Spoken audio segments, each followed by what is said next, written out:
Dobrý deň, milé diváčky, milí diváci. V rámci našej videokampane vám predstavíme projekt Agenti koexistencie, do ktorého je mesto zapojené a ktorý realizujeme v rámci programu Urbact. Projekt zastrešuje referát participácie a inovácie v oblasti otvoreného spravovania. Aktuálne výzvy dneška zvyšujú potrebu schopnosti spolupracovať, hľadať kompromisy a dôveru. Je najvyšší čas rozvíjať inovatívne postupy vo verejnej správe, založené na princípoch spolupráce a participácie. Otvorené vládnutie a participácia s občanmi je pre nás veľmi dôležitá na budovanie vzájomnej dôvery.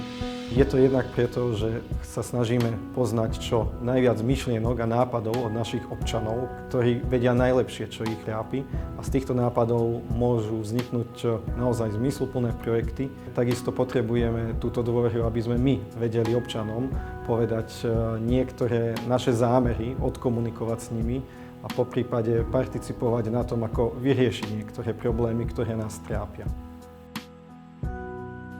Žijeme v dobe, ktorá prináša mnoho zmien.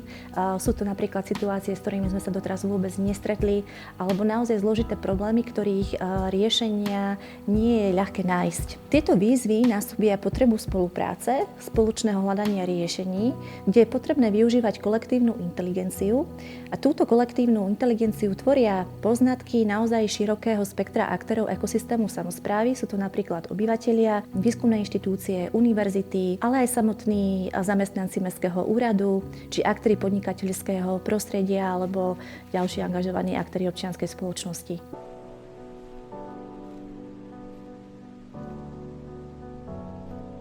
Ako primátor mesta si uvedomujem, že proces učenia sa otvorenej správe vecí verejných a dialógu je dlhodobý.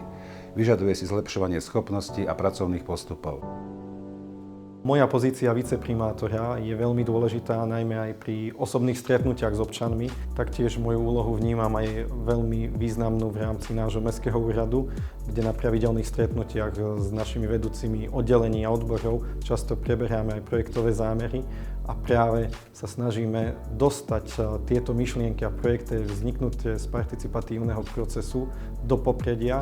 A priamo aj naši zamestnanci začínajú chápať a menia to myslenie, že nie je dôležitý projekt, ktorý si vytvoríme na mestskom úrade, ale oveľa dôležitejšie je to, čo vznikne zo spodu od občanov a my si to vezmeme. Transformácia v našom otvorenom vládnutí začala len pred niekoľkými rokmi a je to naozaj dlhodobý proces. Projekt Agenti koexistencie realizujeme v spolupráci s neziskovou organizáciou Dialogue Center. Dialogue Center je neziskovou organizáciou, ktorá sa zaoberá organizáciou participatívnych stretnutí, sociálnymi inováciami v oblasti otvoreného spravovania, neformálnym vzdelávaním a našou srdcovou témou je aj téma depolarizácie. V rámci spolupráce na projekte Agenti koexistencie zastávam pozíciu ULG koordinátora, kde skrátka ULG znamená Urban Local Group alebo miestna skupina projektu. Pravidelné stretnutia miestnej lokálnej skupiny patria medzi kľúčové aktivity projektu. Cieľom týchto stretnutí je zmapovať potreby a názory rôznych skupín obyvateľov a zapojiť ich tak do procesu tvorby mestských politík. Dialogue Center pôsobí v tomto procese ako expert z neziskového sektora, ktorý tieto stretnutia organizuje a facilituje.